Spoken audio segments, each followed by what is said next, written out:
So do you mean that, typically most curbs, either are kind of a free for all, anyone can park anywhere, or they're metered, put in a quarter and pay for 15 minutes. And the use, 50% of the use cases are more package delivery, ride hail, or food, which would be, if I'm an Uber or Lyft driver, I just want to pull over for, hopefully less than a minute, the passenger comes out quickly, or food delivery, I'm kind of in and out in the restaurant in a few minutes, versus like kind of, I guess most curbs and most parking is kind of more designed for someone who's going to be there for, I don't know, half an hour, 15 minutes, an hour, or something like that, right? Yeah. So we ran a survey last year that showed that drivers spend more time looking for parking than they do actually the pickup and the drop off, right? So that's really showing that, you look at any curb, very few spaces are allocated for loading, and oftentimes they're just not being used properly. Yeah. And using a meter, using an app, all those things take time. Yeah. And so what we've really focused on at Automotus is providing a solution that is automated for a driver so that they can get in, get out, they register once. And then they are essentially charged by the minute for parking. So you don't have to pay for 15 minutes, use it only for 5. You're getting if you're there for 5, you get charged for 5.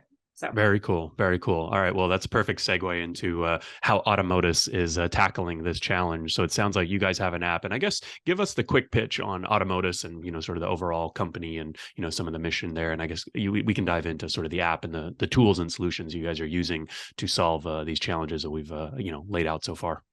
Yeah. So, as you mentioned in the intro, we're on this mission to help make curbside parking more efficient, reduce congestion, reduce emissions, and reduce the number of tickets that drivers receive, and double parks, and increase safety across the board. So we work with cities to help them identify how their curbs being used. We use computer analytics so that we can tell, peak demand happens at this time for delivery. We're seeing a lot of double parking at these locations. And so we give that real-time view into what's actually happening. So one, cities can make the right decisions policy-wise for how they want to reallocate curb space.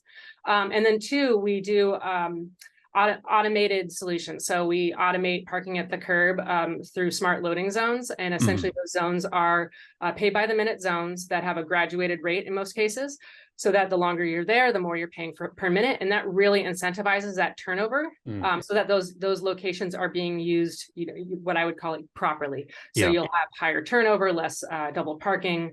And then ultimately that benefits the drivers that are using them because they have a more efficient system. They're getting fewer tickets, things like that.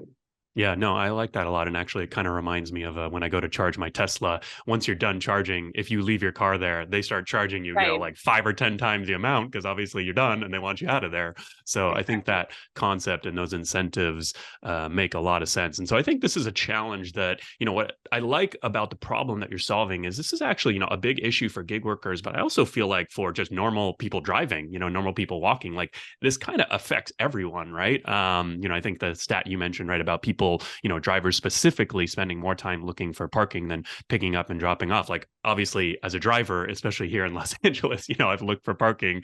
And so I think everyone can kind of resonate with this issue, right? How do you think about sort of general, I guess you would say, population of drivers or people versus sort of the gig workers or sort of commercial activity specifically? Yeah, what I like about what we provide at Automotus is it's one of those rare win across the board. We're taking an asset, which is curb space, this thing that's been overlooked for so long. And we're making it operate much more efficiently.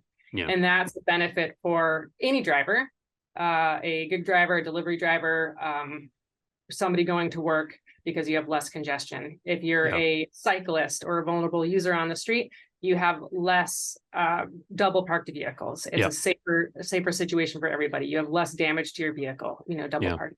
So all of those things really, and it's a win for cities too. And so it's one of those, kind of unique solutions where it provides value across the board because historically curbside parking has been so poorly managed.